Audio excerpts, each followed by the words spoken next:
Pronto, então hoje eu fiquei de tirar as dúvidas de vocês, tá? Eu recebi o WhatsApp de vocês que pediram, né? Vocês duas, a Sara, a Milena, pediram as questões, eu coloquei aqui na aula de hoje, tá? Então vamos aqui para a resolução. Vamos lá. Eu vou começar aqui pela questão 22, tá? Eu vou começar fazendo aqui a questão 22, porque... Deixa eu só autorizar alguém aqui rapidinho. Bom,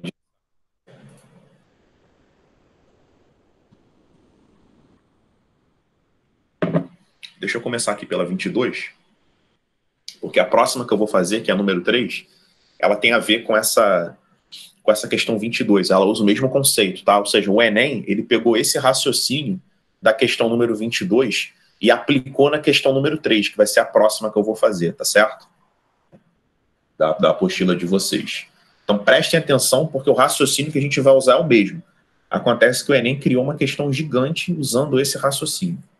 Ó, em um escritório há 2 porta-lápis. O porta-lápis A com 10 lápis, dentre os quais 3 estão apontados, e o porta-lápis B com 9, dentre os quais 4 estão apontados.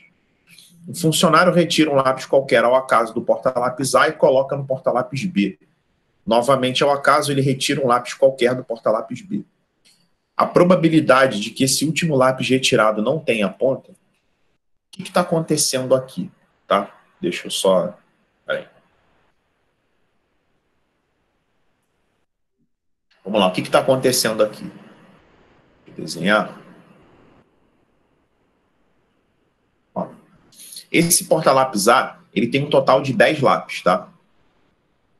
3 estão apontados, vou botar assim, 3 com ponta e 7 sem ponta. Porta-lápis B, ele tem 9. 4 estão apontados, né? E 5 sem ponta. Vocês estão me escutando aí, gente? Sim. Tá, deixa eu só fechar um negócio aqui rapidinho.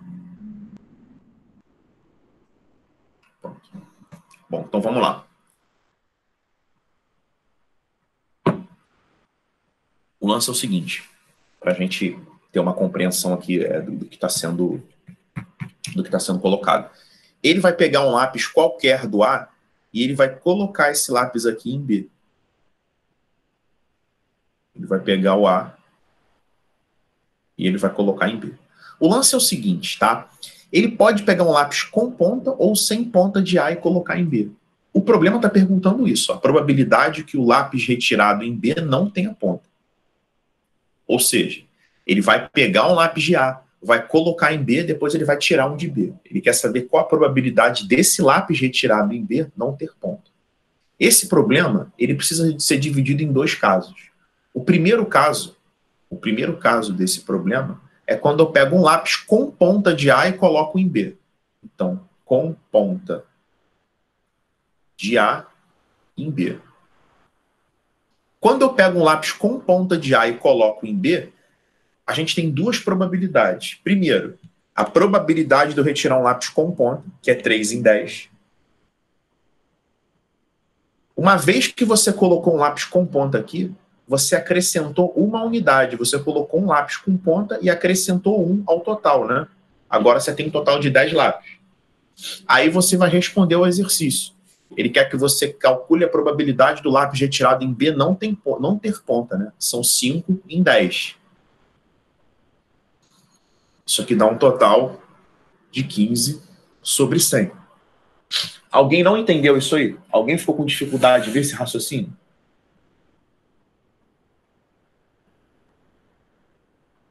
Agora vamos para o segundo caso. O segundo caso é o seguinte. Eu vou pegar um lápis sem ponta. Ó, vou botar aqui até de outra cor aqui. Segundo caso. Sem ponta de A em B. A probabilidade de eu pegar um lápis sem ponta de A e colocar em B é 7 em 10. Então, ó, 7 em 10. porque eu tenho 7 lápis sem ponta e 10 possíveis. Aí eu vou acrescentar um sem ponta. E, obviamente, vou acrescentar um ao total. Aí, a probabilidade de eu tirar um lápis sem ponta em B vai ser 6 em 10. Isso vai dar 42 em 100. Como é uma coisa ou outra, a resposta é 15 sobre 100 mais 42 sobre 100, que dá 57 sobre 100, 0,57, letra B. Alguém não entendeu esse raciocínio? Porque o que eu vou fazer do Enem agora é pior do que esse, tá? A questão que eu vou fazer do Enem, a maioria de vocês me mandou. Aí eu resolvi fazer essa antes, apesar de ser os exercícios pares, que são os que vão ser para casa hoje, tá? Hoje vocês vão fazer os pares. E aí na próxima aula a gente vai corrigir esses pares que vocês ficaram com dúvida e eu vou acrescentar mais alguns exercícios para complementar a aula. Então vamos lá no 3. Para ganhar um prêmio, uma pessoa deverá retirar sucessivamente e sem reposição 2 bolas pretas de uma mesma urna. Inicialmente, as quantidades e cores das bolas são como descritas a seguir. Então, ele deu 4 urnas, tá? Urna A, B, C e D, e disse qual é a quantidade de bola que tem em cada urna, tá? A gente não vai ler tudo porque eu fiz um esquema aqui no próximo slide. A pessoa deve escolher uma entre as 5 opções apresentadas. Primeira opção, o cara vai tirar uma bola, tá? Perdão, ele vai retirar aleatoriamente 2 bolas de A. Segunda opção, vai retirar aleatoriamente 2 bolas de B. A terceira, ele vai passar uma de C para A, por isso que o exercício parece com o anterior, e depois vai retirar 2 de A. A quarta opção, ele vai passar uma de D para C e depois vai tirar 2 de C. A quinta opção, ele vai passar de C para D e depois vai retirar 2 de D. Pessoal, esse problema ele é extremamente longo, tá? Então, se vocês perceberem na hora do Enem que vai ter muita coisa para fazer, deixa para o final, porque esse tipo de exercício vai te roubar muito tempo. A gente vai ver o tamanho da solução. Nossa, é o seguinte, pessoal, fiz um esquema aqui para facilitar a nossa vida, tá? Na urna A tem 3 bolas brancas, uma verde e 2 pretas. Na urna B tem 6 brancas, 3 pretas e uma verde. Na urna C tem 2 pretas e 2 verdes. E na urna D tem 3 pretas e 3 brancas.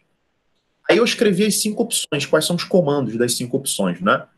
Opção 1, tirar 2 bolas de A. Se eu quero a probabilidade de tirar 2 pretas, porque o exercício, a pergunta é essa, né? Ó. Para ganhar um prêmio, 2 bolas pretas de uma mesma urna. Então, o objetivo é tirar 2 bolas pretas, tá? Se ele tirar 2 de A, vamos calcular a probabilidade disso acontecer? Eu tenho aqui um total, ó, de 6 bolas. Aqui eu tenho um total de 10, 4 e 6. Então, vamos lá. 2 de A. Eu tenho 2 pretas. Um total de 6.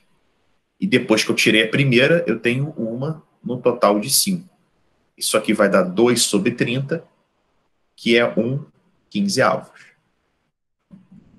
2 de B, eu tenho 3 em 10, depois 2 em 9. Isso aqui vai dar 6/90 e também dá 1/15. Tá? Ô, Tainá, tá aí? Tainá? Tô. Por que eu já sei que o gabarito não é nem opção 1 e nem opção 2?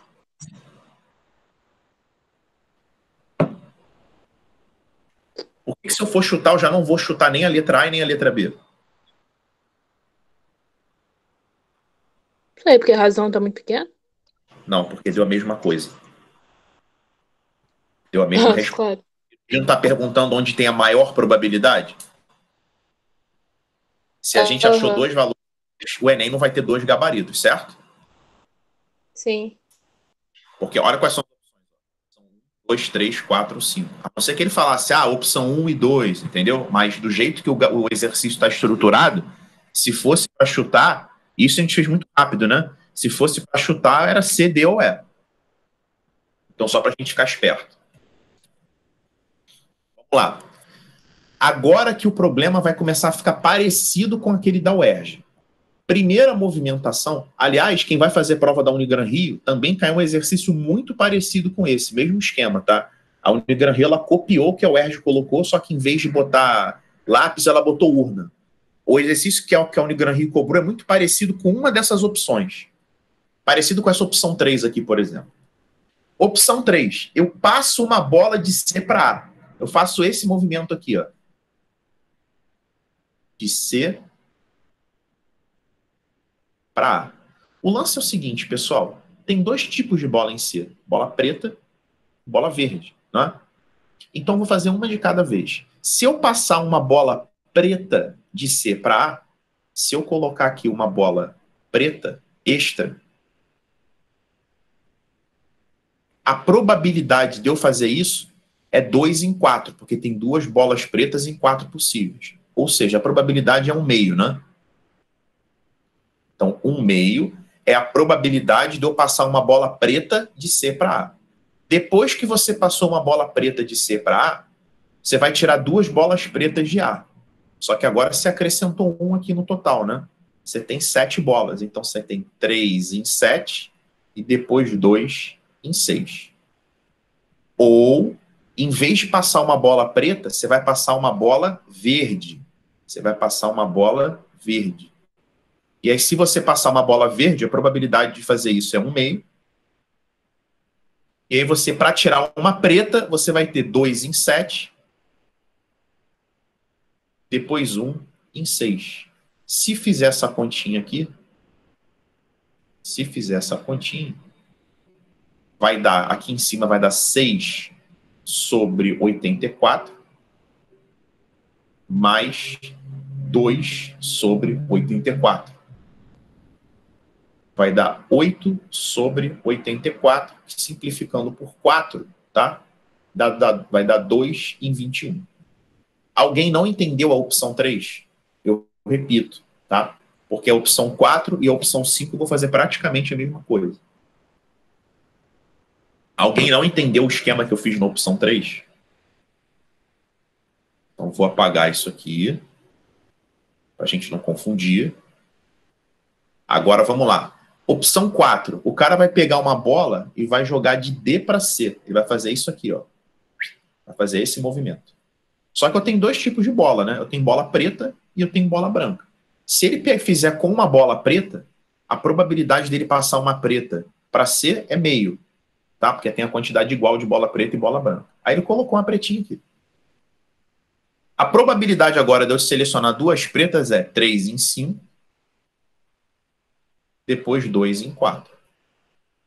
Ou ele vai passar uma bolinha branca. Ele vai passar uma bolinha branca para cá. A probabilidade dele passar uma branca é meio. E aí, para tirar uma preta, vai ser 2 em 5, 1 em 4. Se a gente fizer essa continha,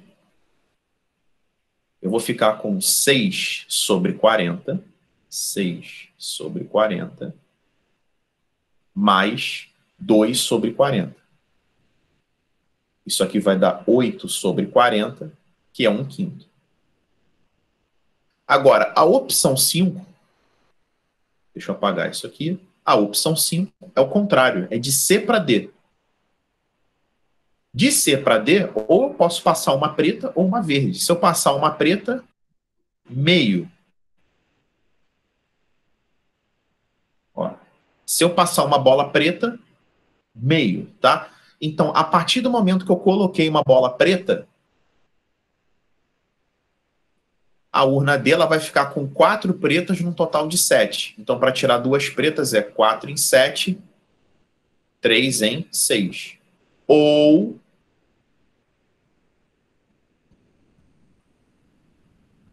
uma bola verde. A probabilidade de passar uma bola verde de C para D é meio. E para tirar preta, 3 em 7,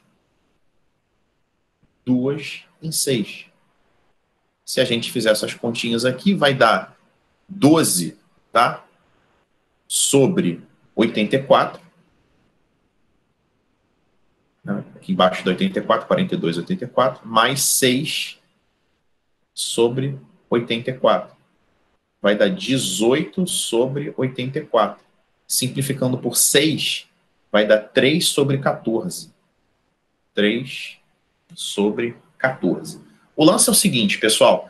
A gente sabe que 1/15 não é o gabarito. A gente ficou com essa probabilidade. Ó, aqui são os resultados. A gente tem que investigar qual é o maior desses números, tá bom? Eu vou ensinar vocês a comparar a fração caso vocês não consigam visualizar isso numa pancada só. Vamos comparar 1/15. Atenção que eu vou fazer aqui. Com 2 sobre 21. Com 1/5 e 3 sobre 14. Quando a gente quer comparar frações de denominadores diferentes, a gente precisa fazer uma coisa que vocês conhecem muito, chamada de MMC, tá? O MMC entre isso aqui é 3 vezes 5, é 2 vezes 3 vezes 5 vezes 7, tá? Que vai dar 35 vezes 6, vai dar 180. O MMC disso aqui é 180 não, 35... 210, perdão. A MMC é 210, tá? Então você vai colocar todo mundo sobre 210. 210. Se fizer essa continha aqui, ó, vai dar 14. Aqui vai dar 20. Aqui vai dar 42. E aqui vai dar 45. Então a gente descobriu, como todos os denominadores são iguais, eu só comparo os numeradores, né? Então a gente descobriu que a maior fração é o 3 sobre 14. Ou você divide e vê no decimal, tá bom? Vê no decimal quem é o maior. Aí vocês vão concluir que o maior é a opção 5, tá? Alguém quer perguntar alguma coisa sobre essa questão?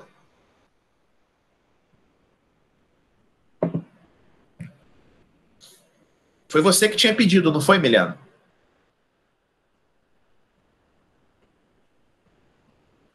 Milena? Oi, não. Não? Quem que pediu essa questão 3? Alguém me mandou isso aí, hein? Vou ver aqui no WhatsApp quem me mandou, quem pediu essa questão 3. Fui eu tava vendo aqui se fui eu, mas fui eu sim. Inara. Entendeu o que eu fiz? Entendi sim. É grande pra cacete, né? Aham. Lembra aquela questão que eu fiz, que era gigante, de um triângulo dentro de um quadrado na aula de ontem? Sim. Então, essa é do mesmo tamanho. Que eu te falei, cai questão com solução imensa no Enem, tá? Agora, você tem que aprender a identificar. Pelo enunciado dessa questão, já dava para sentir o aroma da dificuldade, não dava, não? Que ia ter muita coisa para fazer? Aham. 4 urnas com 5 opções. Essas questões vocês têm que identificar e deixar para o final. Depois, quando chegar um pouco mais próximo da prova, quando o curso voltar a ser presencial, que isso vai ser um trabalho que vai ser bom que eu faça presencialmente com vocês, tá? Eu vou ensinar a gente fazer uma leitura dinâmica da prova, dividir a prova de matemática em 3 partes de 15 questões, fazer uma leitura dinâmica dessas 15 questões e resolver as mais fáceis, tá? A gente vai fazer a prova do Enem por bloco. Tem uma estratégia para resolver a prova. Quem é que me pediu essa 7 aí? Eu. Ah, tá. 7. O designer de jogos planeja um jogo que faz uso de um tabuleiro de dimensões n por n, com n maior ou igual a 2, no qual cada jogador, na sua vez, coloca uma peça sobre uma das casas vazias do tabuleiro. Quando uma peça é posicionada, a região formada pelas casas que estão na mesma linha ou coluna dessa peça é chamada de zona de combate dessa peça. Na figura está ilustrada a zona de combate de uma peça colocada em uma das casas de um tabuleiro de dimensões 8 por 8. O tabuleiro deve ser dimensionado de forma que a probabilidade de se posicionar a segunda peça aleatoriamente, seguindo a regra do jogo, e esta ficar sobre a zona de combate da primeira, seja inferior a 1/5. A dimensão mínima que o designer deve adotar para esse tabuleiro é... Pessoal, a gente vai fazer uma questão daqui a pouco de campo minado. O Enem já cobrou jogo de xadrez, já cobrou dama, já cobrou dominó, baralho. A gente fez uma questão ontem que ele falava de experiência em nível, né, que era de proporção. Então, o Enem, ele está cada vez mais antenado nessa questão dos jogos, nessa questão da informática, tá? Então, vamos ficar esperto com esses problemas de joguinhos, esses problemas de estratégia. Porque eles são bem cotados para cair no Enem. E quando eu falo Enem, pessoal,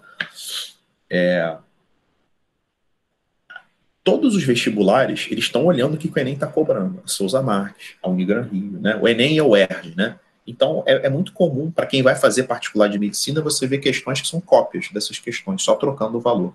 Tá? Uma banca que adora fazer isso, por exemplo, é a Unigran Rio. Ele pega todo aquele texto imenso do Enem, ele corta aquele texto e coloca só a pergunta trocando os valores. Eu cansei de ver isso. Souza também. Então, ele fala o seguinte, ó. O cara colocou aqui uma pecinha, né? Posicionou a peça aqui, nessa região azul. Quando ele posiciona a peça nessa região azul, o enunciado diz que tem uma tal zona de combate, não é? Zona de combate está na mesma linha e na mesma coluna da peça, tá? Então o lance é o seguinte, eu vou resolver para esse tabuleiro, tá? 8 por 8, para esse que vocês estão vendo. Depois a gente vai tentar trocar o 8 por N, e aí que a gente vai chegar na resposta. A probabilidade de você pegar uma peça, tá? Então, estou com uma pecinha aqui, ó. Sei lá, estou jogando contra a Milena, tá? Estou jogando contra a Milena, aí a Milena colocou a peça dela aqui. Quando a Milena colocou a peça dela aqui, isso aqui virou a zona de combate, que está pintado de preto. Aí agora é minha vez de jogar. Se eu jogar aleatoriamente, tá? Sem saber onde ela colocou a peça, qual é a probabilidade de eu colocar minha peça na zona de combate? Tá? O lance é o seguinte, esse tabuleiro, ele é 8 por 8. 8 por 8, pessoal, a gente sabe que tem 64 quadradinhos, né? Eu tenho 63 possibilidades para posicionar minha peça, porque eu não posso colocar minha peça em cima da peça da Milena, né? Eu só não posso colocar aqui. Eu tenho 63 lugares possíveis para colocar minha peça. Os lugares que eu vou me dar mal, que eu vou ficar na zona de combate, vão ser 1, 2, 3, 4, 5, 6, 7, 8, 9, 10, 11, 12, 13, 14. Então, a probabilidade de eu ficar na zona de combate da Milena é de 14 em 63. Alguém não entendeu essa fração? Alguém não concorda com ela? Porque é através dela que eu vou chegar na resposta. Alguém não entendeu esse 14 sobre 63? Manifeste-se.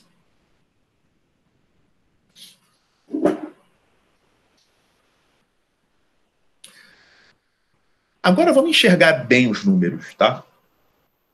Como é que a gente chegou nesse 63, hein, pessoal? Eu não fiz 64 menos 1? 64 não era 8 vezes 8? Ou seja, esse 63, na verdade, ele era 8 ao quadrado menos 1. Porque eu multipliquei 8 por 8 para chegar no tabuleiro de 64 e tirei 1, certo? Esse 14, na verdade, eu contei aqui, ó, 1, 2, 3, 4, 5, 6, 7. Eu contei 7 na horizontal e 7 na vertical. Na verdade, isso aqui era 2 vezes o 7. 7 nada mais é do que o 8 menos 1, né? Isso que era o 7. Porque tem 8 linhas e 8 colunas. Na linha, eu só tenho 7 posições, porque é 8 menos onde a peça dela está. E na coluna também, 8 menos onde a peça dela está. Então é 2 vezes 8 menos 1.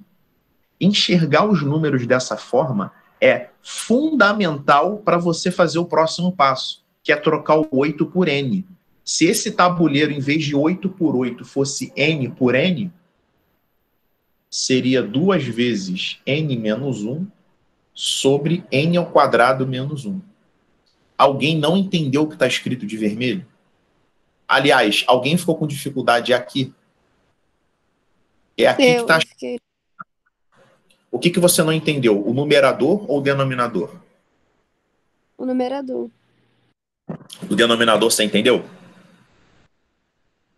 Entendi. Tá. O numerador é o seguinte. Numerador é a zona de combate, certo, Sara? Fica com o áudio aberto comigo aqui. Certo. Vamos lá. A zona de combate dela seria, ó, vamos na horizontal. Quantas casas eu tenho aqui? 7, né? 7, porque você concorda que 7 é 8 menos 1? Porque é o comprimento desse tabuleiro menos essa posição. Sim. Então aqui eu tenho 8 menos 1 posições, certo? Uhum. E na vertical? Não é a mesma coisa? É. Então eu posso colocar a zona de combate é o total de casas, que é 8 menos onde a peça dela está posicionada. Ah, agora entendi. Você concorda comigo que se fossem N colunas e N linhas, em vez de 8 seria N? Sim. 2 vezes N menos 1. Entendi. Viu? Agora, gente, continuando aqui, ó, isso aqui pode ficar bonitinho, porque N ao quadrado menos 1 é quadrado do primeiro menos o quadrado do segundo. Cancela aqui e você fica com 2 sobre N mais 1. Então, essa é a probabilidade, 2 sobre N mais 1. Ele quer que a probabilidade, tá? A probabilidade, que é 2 sobre N mais 1, seja inferior a 1/5. Aí deixa eu contar uma história para vocês. Pessoal, quando você tem isso aqui, por exemplo, 1 sobre x igual a 3/4, você pode virar as duas frações de cabeça para baixo. Falando tecnicamente, você pode elevar menos 1 dos dois lados, né? Se você virar isso aqui de cabeça para baixo, vai ficar x igual a 4/3. Né? Vai ficar assim, x sobre 1 igual a 4/3. Pode fazer isso na igualdade? Pode.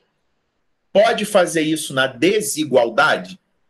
Pode, desde que você inverta o sinal da desigualdade. Você pode escrever isso aqui, ó, n mais 1 sobre 2 maior do que 5 sobre 1. Para quem não sabia se pode fazer ou não, a resposta é pode. Você pode pegar numa desigualdade as duas frações e multiplicar e elevar menos 1 dos dois lados, ou seja, trocar o numerador de posição com o denominador, desde que você inverta o sinal da desigualdade, tá? E aí, pessoal, a gente vai ficar multiplicando, ó, passando 2 para lá, vai ficar n mais 1 maior do que 10, n maior do que 9. Então, você tem que ter um número maior do que 9. Um número maior do que 9 só pode ser um tabuleiro 10 por 10. Por isso que ele pergunta a dimensão mínima, né? Porque poderia ser um tabuleiro 10 por 10, 11 por 11, 12 por 12, 13 por 13. Tá? Ele quer o menor valor maior do que 9. Alguém quer perguntar alguma coisa sobre a resolução dessa questão?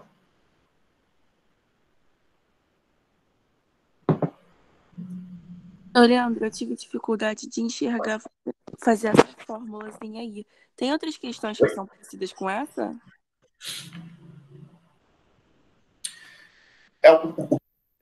Normalmente, deixa eu só autorizar alguém aqui rapidinho.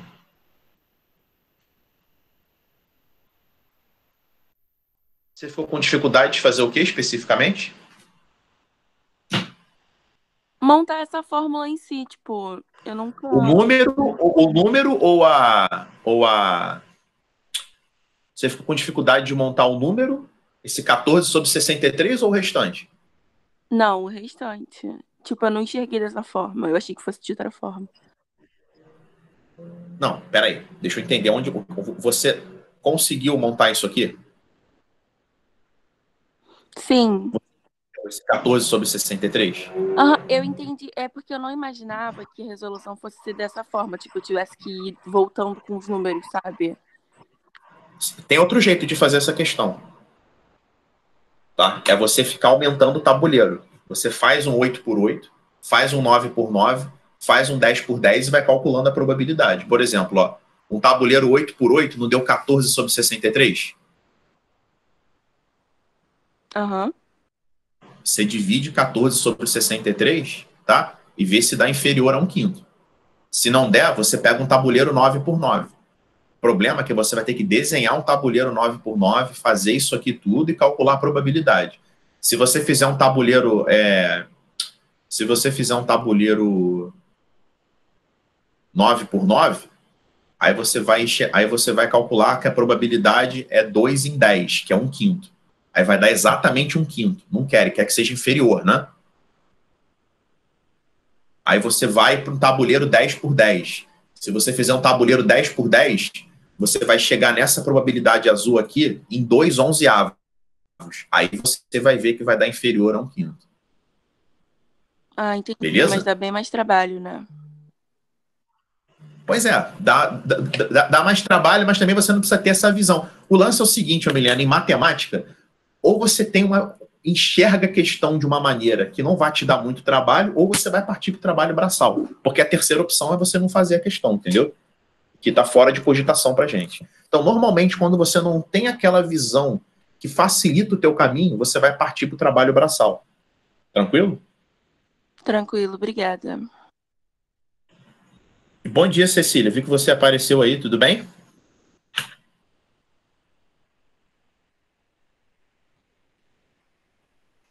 Vamos ao próximo aqui. Me deixou no vácuo, hein? Mas vamos lá, tá valendo. 11. Quem teve dificuldade na 11? Eu. Eu também. Eu também.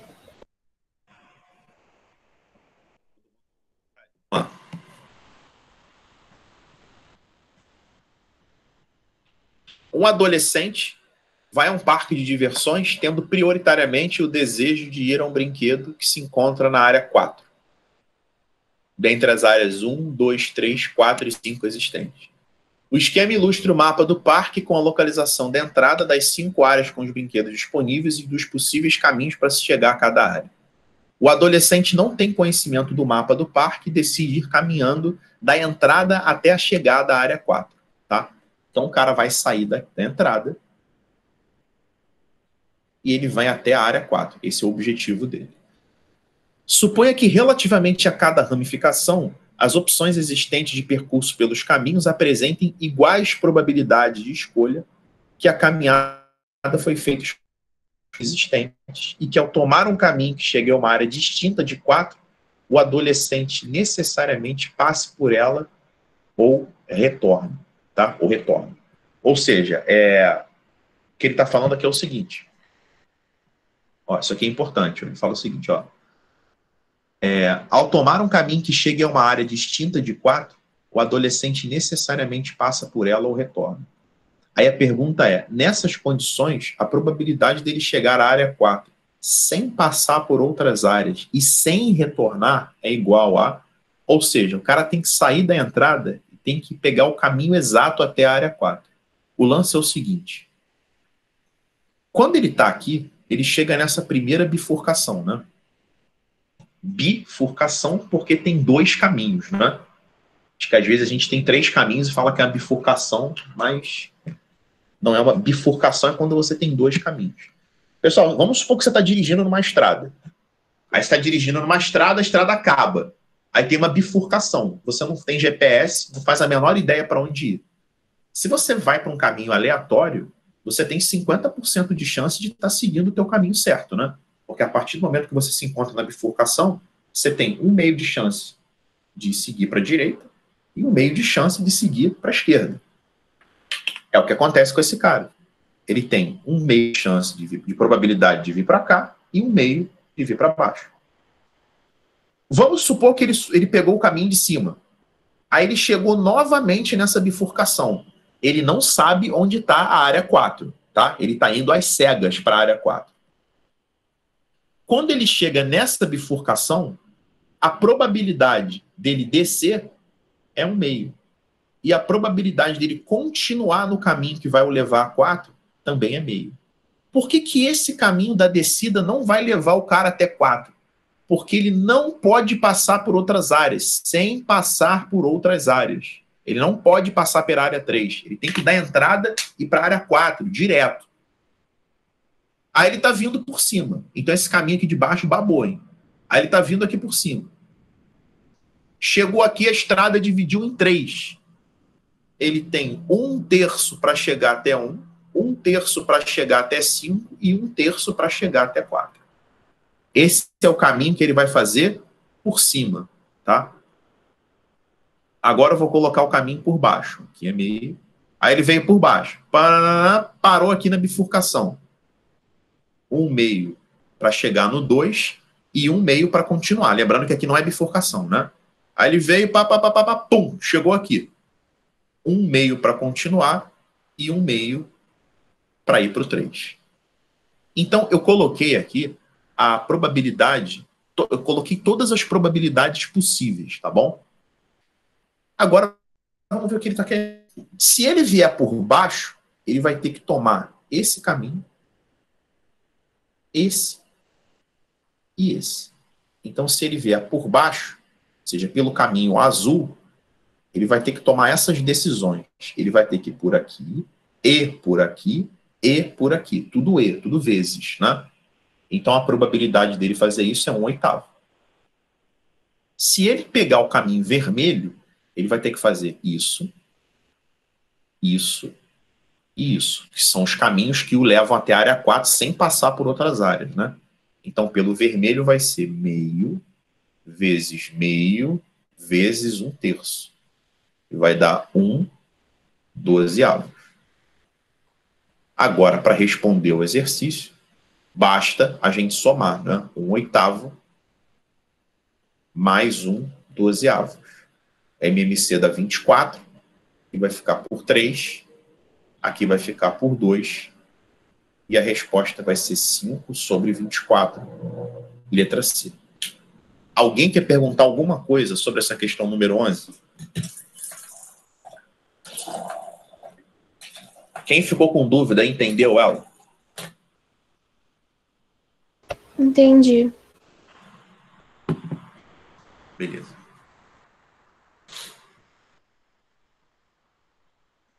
Vamos à próxima dúvida de vocês aqui, tá?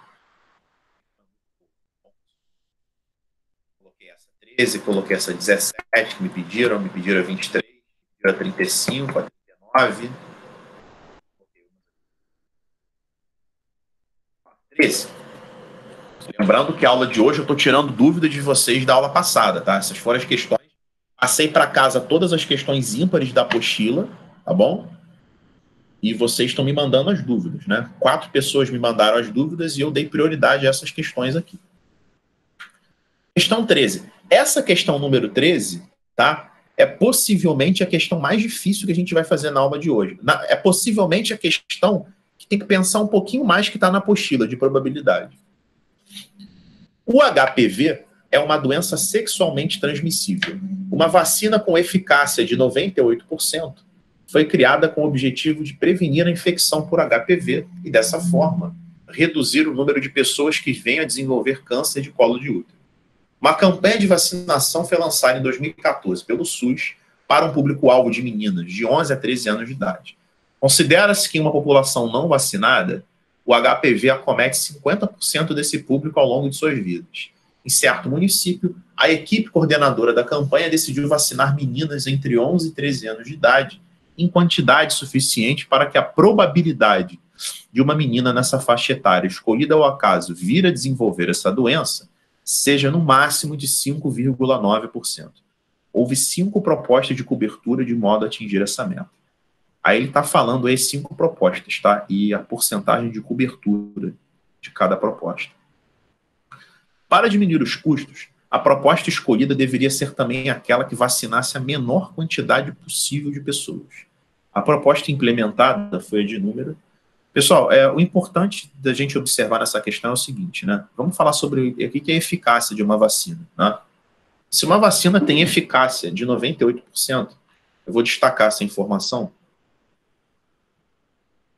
Se ela tem eficácia de 98%, é sinal que de cada 100 pessoas que forem vacinadas, tá? 98 pessoas vão ser imunizadas e 2 pessoas não vão ficar imunizadas. Vai ser como se elas não tivessem vacinado, ou seja, a vacina não vai fazer efeito nenhum. Então, essas pessoas que foram vacinadas, tá? E que estão fora da eficácia da vacina, elas continuam pertencendo ao grupo de risco. Isso é fundamental para resolver o exercício, tá bom?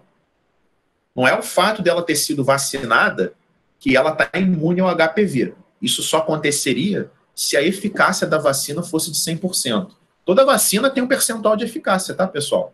Não é pelo fato de você ter sido vacinado que vai funcionar 100%, não. Toda vacina tem uma eficácia. Aí a eficácia de cada uma, por que tem eficácia, eu não faço a menor ideia. Aí é biologia. Aí é com vocês, né? Aí é medicina. Vocês que vão saber essa porra. Para facilitar um pouco o problema, para não ficar com muita incógnita, eu vou assumir um total aqui de 1.000 pessoas. Vou botar uma população de 1.000 pessoas, tá certo? Ah, Leandro, por que você está colocando 1.000 pessoas? Porque 5,9% são 59 pessoas em 1.000, né? Se eu colocasse 100 pessoas, eu ia ficar com 5,9 pessoas, ia ficar um pouco estranho, né? Então vamos assumir um total de 1.000 pessoas. Ah, Leandro, eu quis chamar de X. Ótimo, parabéns. Quis chamar de 200. Lindo, mas eu vou chamar de 1.000. Vamos supor que eu vacinei X. Então eu tenho X pessoas vacinadas e eu tenho 1.000 menos X que não foram vacinadas, tá? Dessas X pessoas que foram vacinadas, 0,98 delas, ou seja, 98% delas, elas estão imunes, tá? Elas estão ok. Não vai acontecer nada, porque a vacina tem eficácia de 98%. Então, essas pessoas, esse 0,98x, vai dar nada. Agora, os outros 2% vão ficar no grupo de risco. E qual é a ideia do grupo de risco? Considera-se que em uma população não vacinada, o HPV acomete 50% desse público. Então, essas pessoas, tá, nas quais a vacina não foi eficaz, elas estão no grupo de risco, ou seja, elas estão expostas a esses 50%. Não significa que elas vão pegar HPV só porque a vacina não funcionou. Não faz sentido isso, né? Você toma uma vacina para sarampo, a vacina não funciona, você vai ficar com sarampo. Não tem nada a ver, tá? Então, metade, 50% é metade, né, pessoal? Ou seja, deixa eu trocar de cor aqui para não dar ruim. Metade, ou seja, 0,01x, a metade delas vai pegar HPV. A outra metade vai ficar ok. Alguém não entendeu isso aí? Alguém não entendeu esse diagrama que eu fiz? Porque esse pessoal aqui, pessoal, onde a vacina não foi eficaz, ele está no grupo de risco. Ou seja, metade vai pegar HPV ao longo da vida e metade não vai. Agora, essa turma que não tomou vacina, está brincando com a realidade, metade dela vai pegar HPV e a outra não. Então, a galera que não tomou vacina vai entrar na roda com mais facilidade, né? Beleza? Agora é o seguinte, o objetivo, tá? É que você tenha, no máximo, 5,9% de doentes, tá bom? 5,9% de doentes são 59 doentes dessas 1.000 pessoas que eu coloquei. Quem são as pessoas que pegaram HPV? Essa galera que foi vacinada e essa galera que não foi vacinada.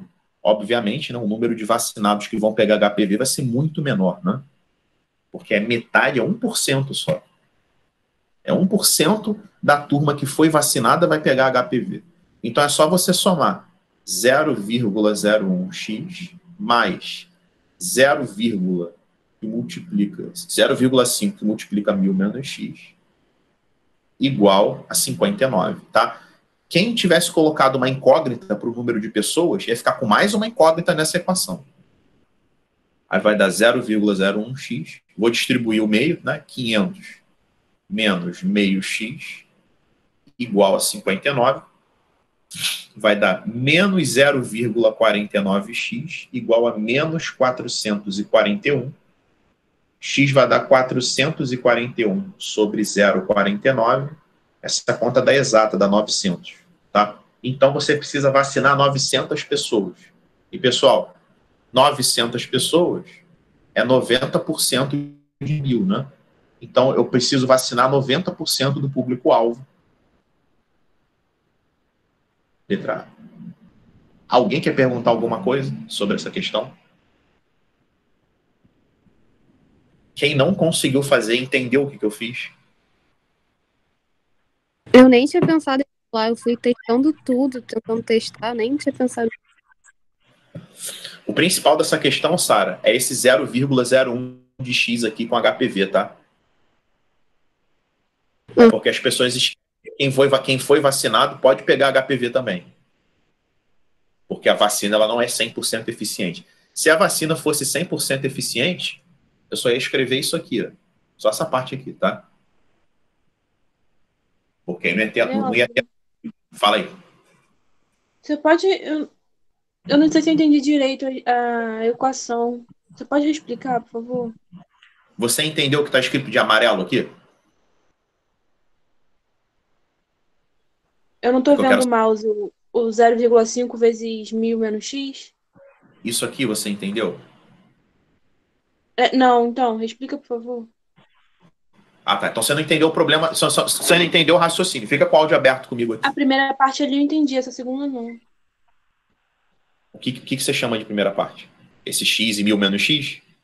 O 0,01x. É isso que você não Aí... entendeu. Não, isso eu entendi. Aí, depois disso eu não entendi. Mais não. Você não entendeu a conta? É o que eu quero saber a partir do... Qual foi o momento que você não entendeu? Eu perguntei, você entendeu essa setinha aqui? Entendi. Você Isso entendeu aí eu essa? entendi. Aham, sim. Não, então você entendeu o problema, é só a conta. Porque ele está falando o seguinte, olha só. Ele fala aqui, em certo município, a equipe coordenadora da campanha decidiu vacinar meninas entre 11 e 13 anos de idade em quantidade suficiente para que a probabilidade da menina nessa faixa etária escolhida ao acaso vir a desenvolver a doença seja no máximo de 5,9%. Então, Tainá, você tem que ter no máximo 59 meninas infectadas. Você entendeu esse 59? Sim. Porque é 5,9% de 1000, tá? Aham. Então, quem são as meninas infectadas? Não são as meninas com HPV? Sim. As meninas com HPV são essas aqui, que é o 0,01x, e essas aqui, que é essa parte de baixo. A soma dessas probabilidades tem que dar o total de infectados. Isso aqui é o total de meninas infectadas que foram vacinadas, mais o total de meninas infectadas que não foram vacinadas. A soma dessas infectadas tem que dar o total de infectados. Você entendeu essa equação aqui que eu botei, essa primeira linha? Tá, agora entendi. Entendeu? Agora o resto foi conta. Entendi. 0,01x menos meio x e passei o 500 para o outro lado. Aí dá essa conta da exata, dá 900. Tá, entendi. Obrigada. Mais alguém quer perguntar alguma coisa sobre essa questão? Então vamos para a próxima aqui que vocês... Eliana, você que ficou com dúvida nessa? Foi. Você assistiu a aula passada de probabilidade? Assistia. Eu fiz essa questão na aula passada, mas eu vou fazer de novo para você aqui. Vamos lá. 5 cartas... Eu acho que eu fiz em aula, agora... Eu fiz em aula, estou confundindo. Fez. Fiz, né? Mas beleza, né? Você relaxa. Isso que é... Não tem problema. Se eu tiver feito em aula, vocês ficarem com dúvida, é normal, tá? Vamos lá. 5 cartas de um baralho estão sobre a mesa, 2 delas são reis, como indicam as imagens. Após serem viradas para baixo e embaralhadas, uma pessoa retira uma dessas cartas ao acaso e em seguida retira outra. A probabilidade de sair rei apenas na segunda equivale a... Então vamos lá. A probabilidade de sair rei na segunda. Então tem que sair primeiro um não rei e depois tem que sair um rei. Porque o rei só pode sair na segunda. Olha, pessoal, a probabilidade de não sair um rei, tá, é 3 em 5. Eu tenho 3 cartas que não são reis, num total de 5. Vamos supor que eu tirei o as. Agora a probabilidade de sair rei é 2 em 4. Eu tenho 2 reis num total de 4 cartas. Isso aqui vai dar 6 em 20. 3 décimos. Milena, foi? Ah, tá. Eu tinha me confundido nesse. Enfim, foi. Entendeu o raciocínio que eu usei? Entendi, entendi. Eu tinha visto aqui, quando eu fui fazer, eu me confundia. Não, relaxa. Tranquilo. Próxima. 23, 35, 39, 3 questões que vocês pediram ainda. Em uma escola, 20% dos alunos de uma turma marcaram a opção correta de uma questão de múltipla escolha que possui 4 alternativas de resposta. Os demais marcaram uma das 4 opções ao acaso. Verificando-se as respostas de 2 alunos quaisquer dessa turma, a probabilidade de que exatamente um tenha marcado a opção correta equivale a... Vamos lá que tem um pouquinho de conta para a gente fazer aqui. Vamos lá, 20% dos alunos marcaram a opção correta. Então, você tem que 0,2 acertaram. Tá? Eu vou colocar isso em porcentagem, só para vocês visualizarem melhor. 20%.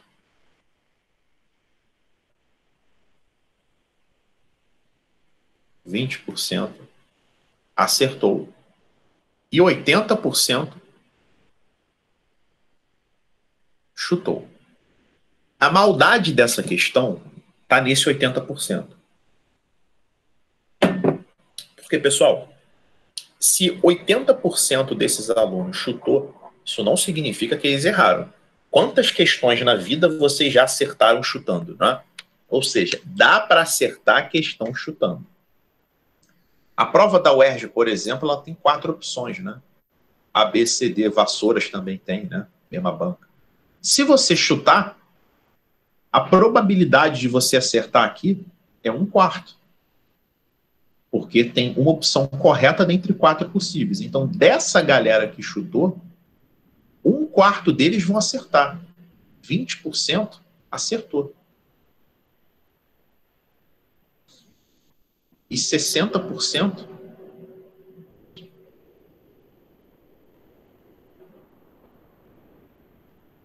errou. Tá? Entenderam isso aí? Sim. Né? 20% acertou, 80% chutou. Né? Dessa galera que chutou, 20% acertou e 60% errou. Né? O lance é o seguinte: verificando-se as respostas de 2 alunos quaisquer dessa turma, a probabilidade de que exatamente um tenha marcado a opção correta, bom, vamos calcular a probabilidade do cara acertar. Vamos calcular a probabilidade do acerto, tá? Eu vou chamar de A. O acerto pode ser via o cara que já marcou a opção correta ou por esse caminho aqui. O cara pode vir por aqui, tá?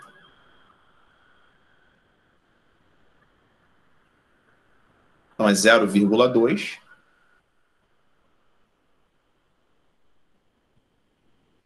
mais 0,8 vezes 0,2. Tá? Pessoal, deixa eu só pegar uma parada aqui rapidinho. Tá? Só um minuto. Espera aí, gente, só um minuto.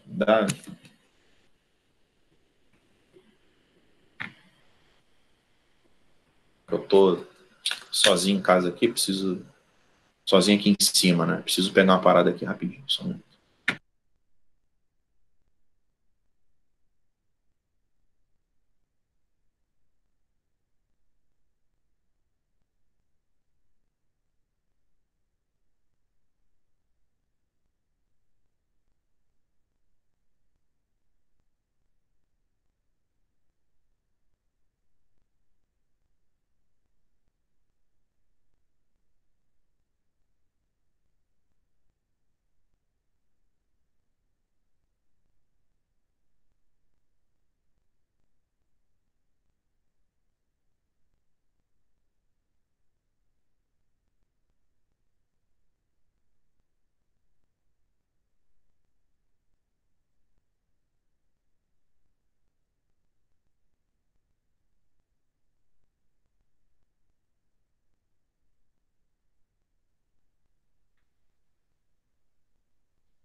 É, porra.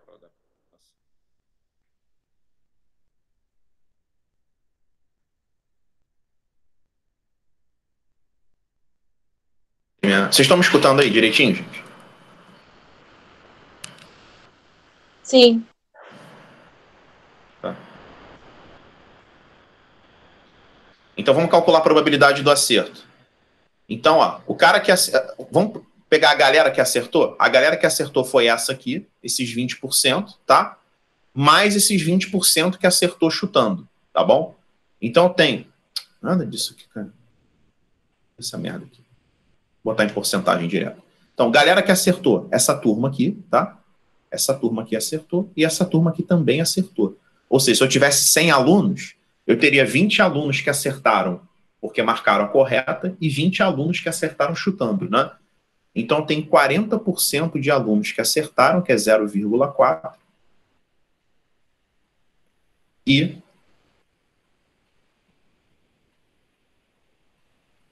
60% que errou, né? Porque aquela galera que errou, pessoal, a galera que efetivamente errou foi a galera que chutou e marcou a opção errada. Ou seja, tem 3 opções erradas em 4 possíveis, né? Então a galera que errou é a galera que marcou 3/4 que não podia marcar, né? Marcaram as 3 opções que não poderia marcar. Agora, o lance é o seguinte, ó, a probabilidade que exatamente um tenha marcado a opção correta. Ele pegou 2 alunos, ou seja, tem que ter acontecido exatamente isso. Um aluno acertou e outro aluno errou. Qual é a probabilidade disso acontecer? O aluno que acertou, a probabilidade disso acontecer é 0,4. E o erro é 0,6.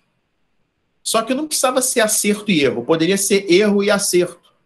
Então a gente tem que multiplicar isso aqui por 2. Vai dar 0,24 vezes 2, 0,48. Quem é que perguntou essa questão aí, 0,23? Eu, Tainá. Tainá, você tinha considerado que a galera que chutou poderia ter acertado? Eu sabia que eu deveria considerar, mas eu não sabia como calcular isso. Alguma coisa estava te dizendo que tinha que considerar, né? Sim. Aí você acabou usando o 0,2 para o acerto e 0,8 para o erro, né? Foi. Mas eu sabia que estava errado, eu sabia que não era isso. Aí você achou 0,32, né? Foi. Ainda bem que botaram essa opção. Mas entendeu? Que o cara que chutou, ele pode ter acertado, tá? Aham, entendi. Leandro, mas nessa questão, tipo assim, eu também não tinha entendido que dos 80% que erraram, a porcentagem era a mesma, de 20%. Deixa eu colocar em número para você visualizar melhor. Ó, se você tivesse 100 alunos, onde eu boto isso? Deixa eu colocar.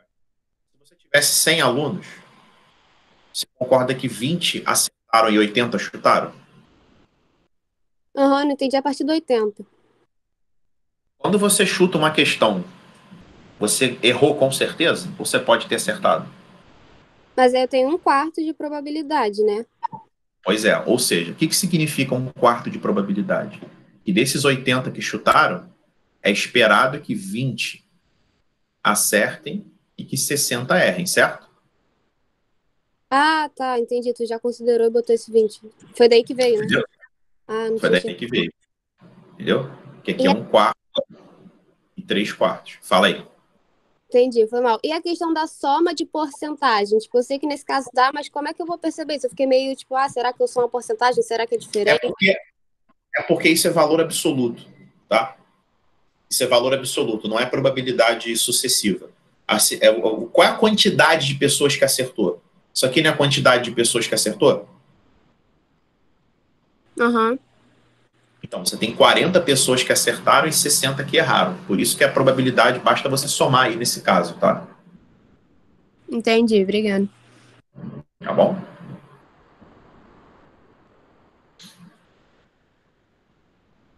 Porque o Sara, se ele perguntasse assim, por exemplo, qual a probabilidade do cara chutar e acertar? Aí você teria que pegar o 0,8, tá? E multiplicar por 0,2. Tá bom? Mas o problema é que ele já deu a quantidade que acertou e já deu a quantidade que chutou. Tá? Isso aqui é quantidade, não é probabilidade.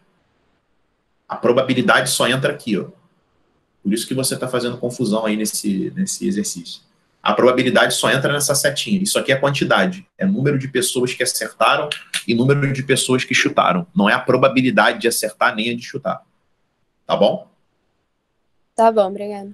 Se a questão fosse assim, numa prova, a probabilidade do cara chutar é de 80%, entendeu? Aí sim, seria 80% vezes 20%. Mas aqui ele está dando a quantidade, o número, tá? E não está dando... Esse 20% e esse 80% não são probabilidades, são quantidades. A probabilidade só entra aqui depois dessa setinha.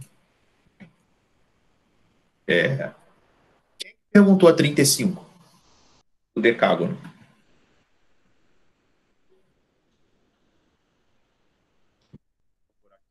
Eu que perguntei.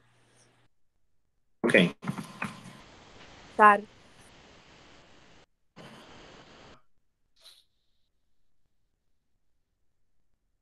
Pegando a foto do decágono aqui, estou clicando no mouse e aí...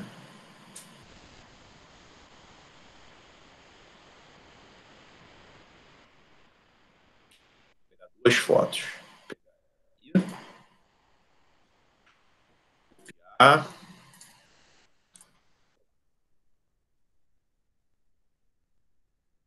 Então, decágono, tá, pessoal? Polígono de 10 lados. 10. Algumas diagonais do decágono regular, tem 10 lados iguais, né? Passam pelo seu centro e outras não. Sendo assim, escolhendo se é o acaso uma diagonal desse polígono, qual a probabilidade dela não passar pelo centro? Primeiro é o seguinte, vamos calcular o número de diagonais do decágono? Tem uma fórmula para o número de diagonais, tá? É n vezes n menos 3 sobre 2. Deixa eu só justificar essa fórmula aqui com vocês.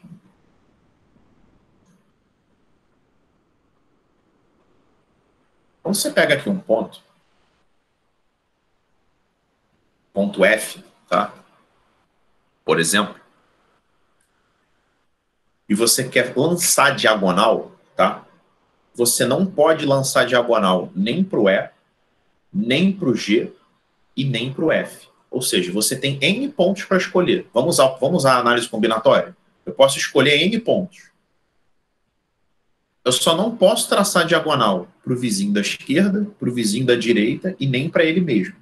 Então, eu tenho N menos 3 possibilidades para traçar a minha diagonal. Só que a gente tem que considerar que a diagonal que vai de F até C é a que vai de C até F. Então, se a gente fizer só isso aqui, N vezes N menos 3, a gente vai contar dobrado.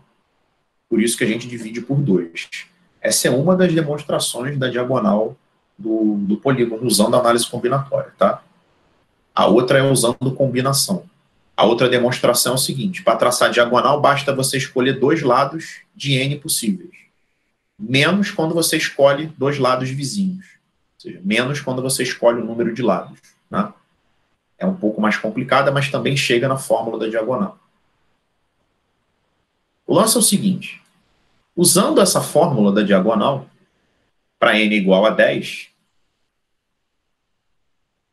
eu tenho que meu número de diagonais é 10 vezes 10 menos 3 sobre 2, dá 35.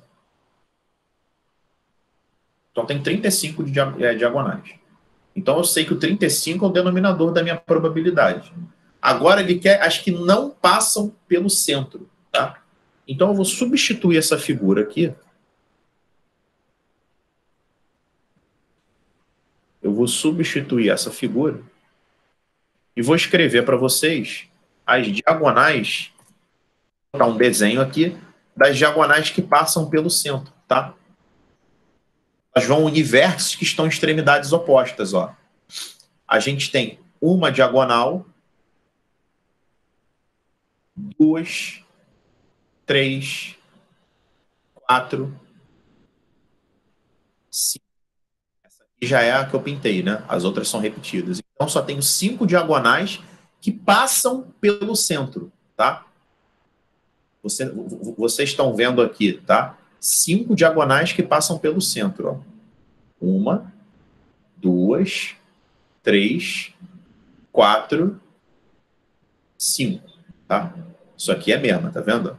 Vai ser a mesma, essa eu já escrevi, essa também e essa também. Então, eu tenho 30 que não passam pelo centro, tá? Dividindo por 5 em cima e embaixo, 6 sétimos, tá? Se eu tivesse, por exemplo, um polígono de 50 lados, eu teria 25 diagonais que passam pelo centro, que elas unem, tá? Os vértices que estão em posições opostas, diametralmente opostas, tá? Então, 6 sétimos. Tainá, que perguntou essa questão aí, entendeu?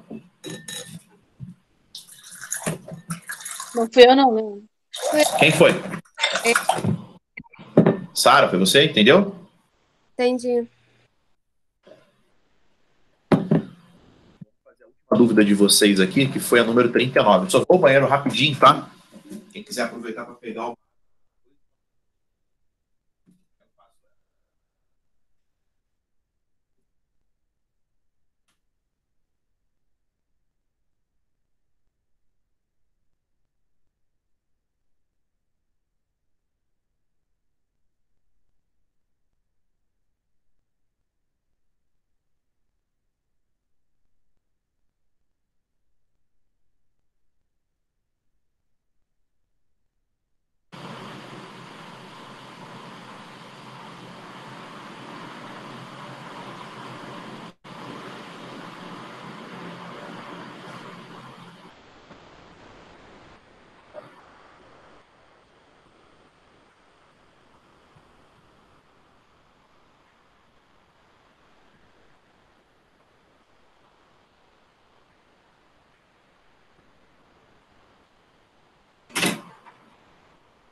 Vamos lá, 39. Dois dados convencionais e honestos foram lançados ao acaso. Sabendo que saiu o número 6 em pelo menos um deles, a probabilidade de que tenha saído o número 1 no outro é igual a... Pessoal, essa história de lançamento de dois dados, tá? Deixa eu colocar um esquema aqui para vocês para facilitar a vida.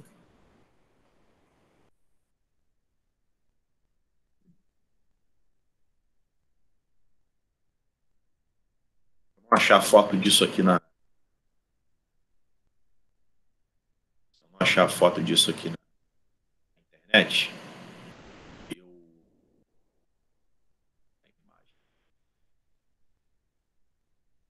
Quero achar aqui uma árvore de probabilidade só para não perder tempo.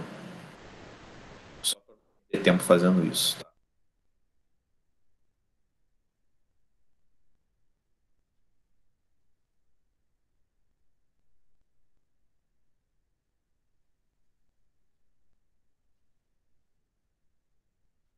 A foto aqui tá boa.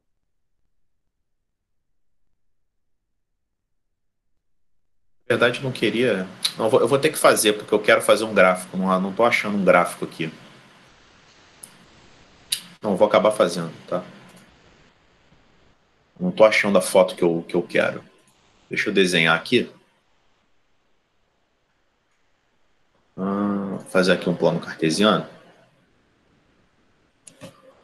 Fazer rapidinho. Sempre que for problema de probabilidade com dois dados, eu quero que vocês façam exatamente esse desenho aqui. Escutaram o que eu falei? Sempre que foi um problema de probabilidade, eu quero que vocês façam exatamente esse desenho, tá? Você vai fazer um plano cartesiano e vai marcar aqui no plano cartesiano nossas linhas, tá? Deixa eu ver se ele vai deixar o...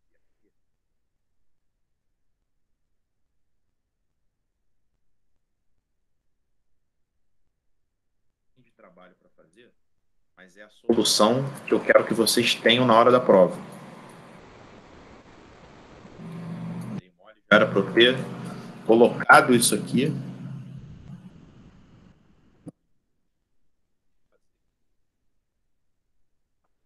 1, 2, 3, 4, 5, falta 1. O resto eu vou fazer a mão livre para a gente economizar um pouco de tempo. Tá? Aqui vocês vão colocar 1, 2, 3, 4, 5, 6. E vamos escrever assim, ó, dado 1, e aqui você vai colocar dado 2. Vocês vão fazer aqui também, ó.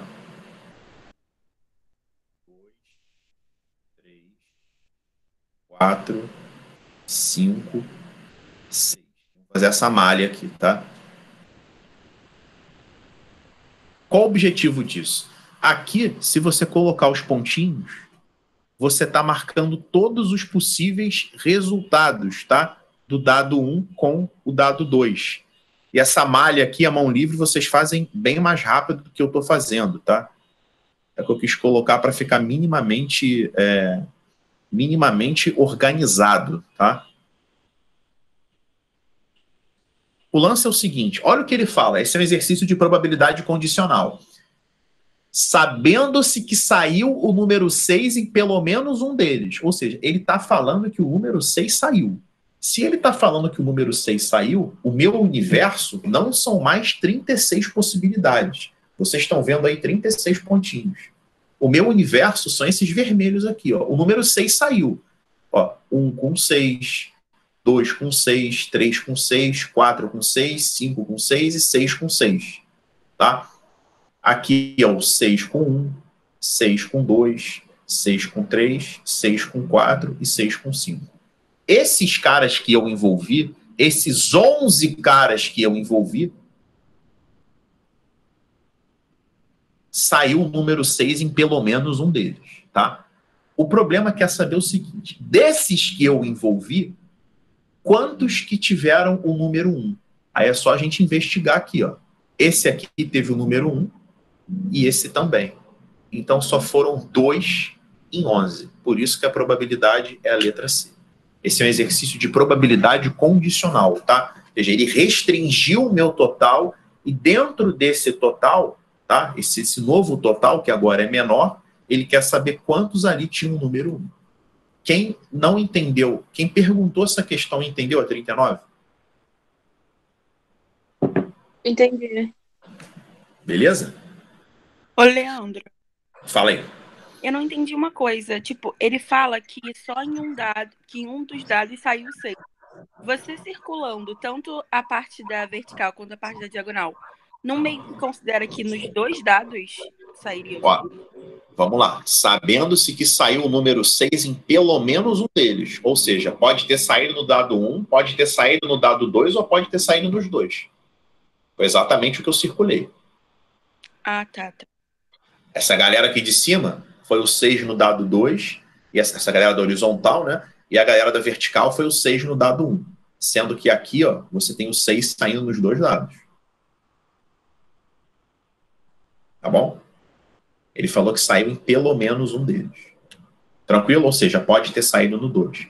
Ô, Milena, se ele tivesse falado que saiu só em um deles, você não ia poder colocar esse cara aqui, ó. Porque aqui saiu nos dois, entendeu?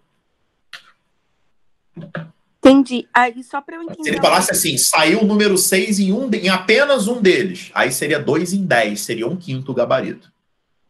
Só para eu entender a lógica, tipo, e toda vez que for fazer com questão com dois dados, pode fazer esse negócio. Isso, porque aqui você responde a probabilidade... Ó, vamos supor, aproveitando esse desenho, vamos supor que ele tivesse perguntado assim. Ó, isso não tem nada a ver com a questão, tá, pessoal?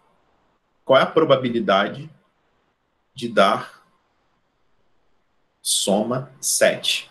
Aí você investiga quais são as bolinhas que dão soma 7, tá?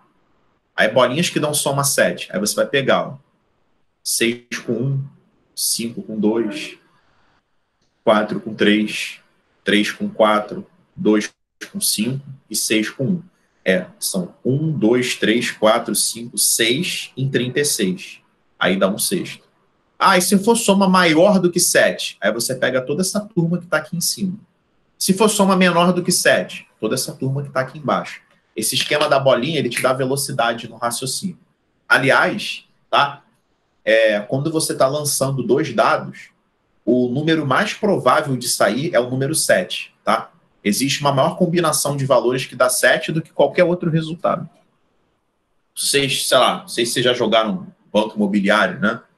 Quando você está jogando banco imobiliário e você precisa tirar 7 para chegar onde você está querendo, é o cenário mais provável. O cenário mais improvável no lançamento de 2 dados é cair soma 2 ou soma 12, tá? Porque para cair soma 2, você tem que tirar exatamente 1 nos 2 dados. E para cair soma 12, você tem que tirar exatamente 6 nos 2 dados. Agora, para cair soma 7, pode ser 1 com 6, 2 com 5, 3 com 4, 4 com 3, 5 com 2 ou 6 com 1, tá? A probabilidade de sair o número 7 no lançamento de 2 dados é 6 vezes maior do que sair o número 2 ou o número 12, tá? Alguém quer perguntar alguma coisa sobre essa aí? Deixa eu só apagar isso aqui. Eu vou colocar na plataforma depois esses exercícios, tá? Essas dúvidas. Tudo que eu faço aqui está na plataforma, tá, pessoal? Eu coloquei algumas questões aqui depois, que são as questões pares. Tá? Mas eu quero fazer com vocês...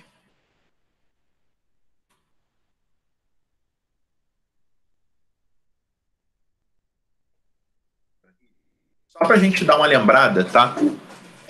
Nessa questão de anagrama e ver o casamento disso com probabilidade. Fazer essa questão da Unigran Rio aqui.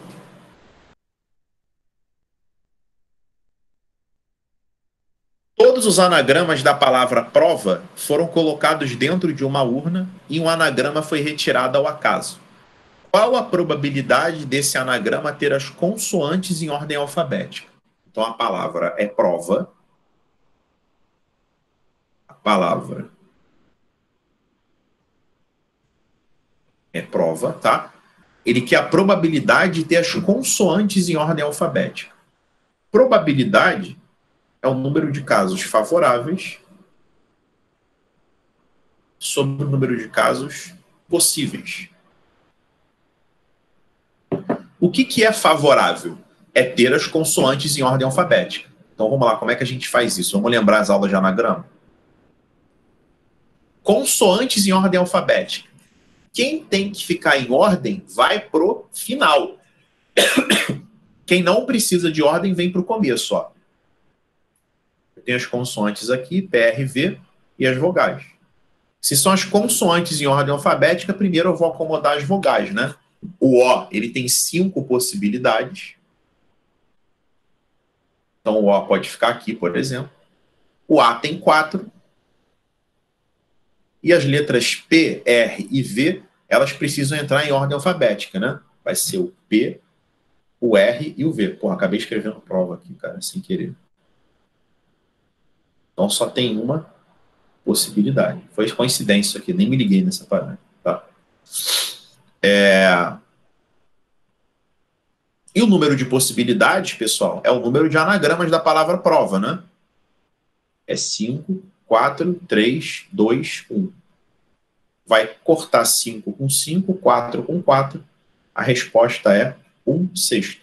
Então, a probabilidade, tá, de você retirar um anagrama em ordem alfabética é 1/6. Só para a gente mudar aqui o raciocínio, para não parecer que eu escrevi prova de novo, eu poderia colocar, por exemplo, o O aqui no começo, poderia colocar o A no final, mas aqui teria que entrar PRV. Alguém quer perguntar alguma coisa sobre essa 44?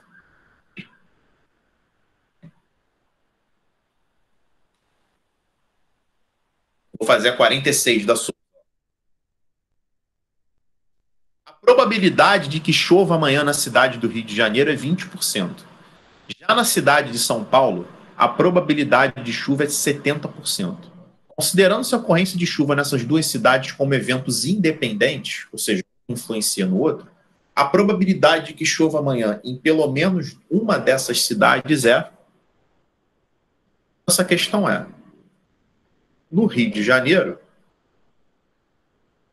20% chuva e 80% sol. Vamos botar que o sol seja o contrário de chuva, tá?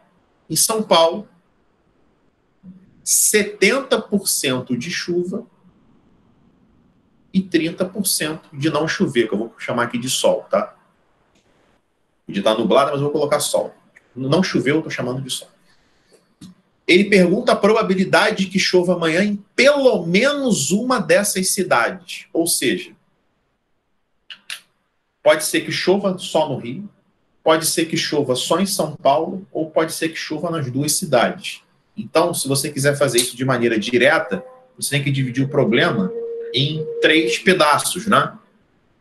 Chove no Rio e chove, né, em São Paulo, ou faz sol no Rio e chove em São Paulo, ou chove no Rio e faz sol em São Paulo.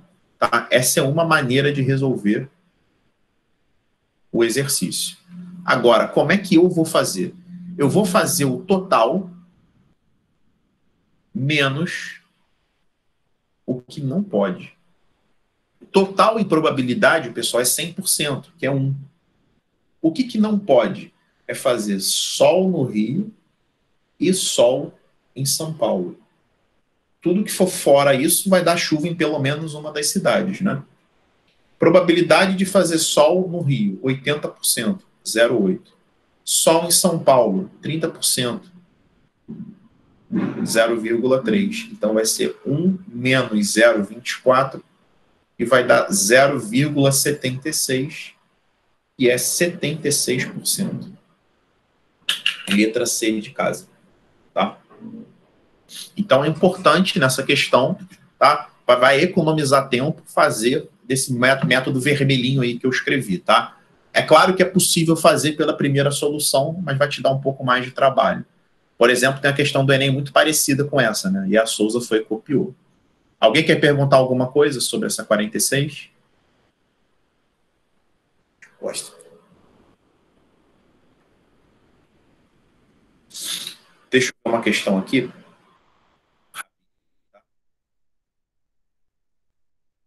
Eu vou deixar para vocês fazerem para casa.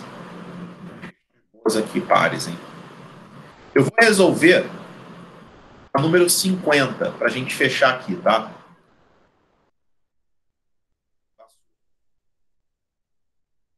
O professor enviou via internet um arquivo para seu aluno colocando como senha de segurança 1163. O aluno sabia que a senha era formada pelos 4 dígitos 1361, porém não sabia a ordem que deveriam ser digitados. Nesse caso, a probabilidade de que o aluno acerte a senha digitando uma única vez ao acaso os 4 dígitos é equivalente a... Tá. Vamos lá, pessoal. O cara sabe que a senha, tá, é formada pelos algarismos 1, 3, 6 e 1. Ele só não faz ideia que ordem essas senhas estão, tá? Então, por exemplo, ó, essa senha pode ser 1136, ela pode ser 1163, ela pode ser 3611, ou seja, tem uma determinada quantidade aqui de maneiras que essa senha pode se apresentar. Dá para fazer na mão essa quantidade? Até dá, mas corre o risco de você esquecer alguma coisa. Então vamos à análise combinatória? O número total de senhas aqui é a permutação de 4 algarismos com 2 repetições do número 1. Isso aqui é 4 fatorial sobre 2 fatorial. 4 fatorial é 24 sobre 2 dá 12, tá? Então a gente diz que eu tenho um total de 12 senhas. O que é probabilidade? Qual é o conceito de probabilidade? Probabilidade é o número de casos favoráveis sobre o número de casos possíveis. O que é favorável? É o cara colocar a senha certa, né? O caso favorável é só isso aqui, 1163, que é a senha certa. Ele só consegue desbloquear o arquivo com a senha correta, né? Ou seja, eles têm uma senha correta num total de 12 possibilidades, tá? Então, a probabilidade dele acertar a senha de primeira é 1/12, certo? Como é que esse problema poderia ficar um pouquinho mais chato? Ele poderia, assim, digitando 2 vezes, qual é a probabilidade dele desbloquear o telefone?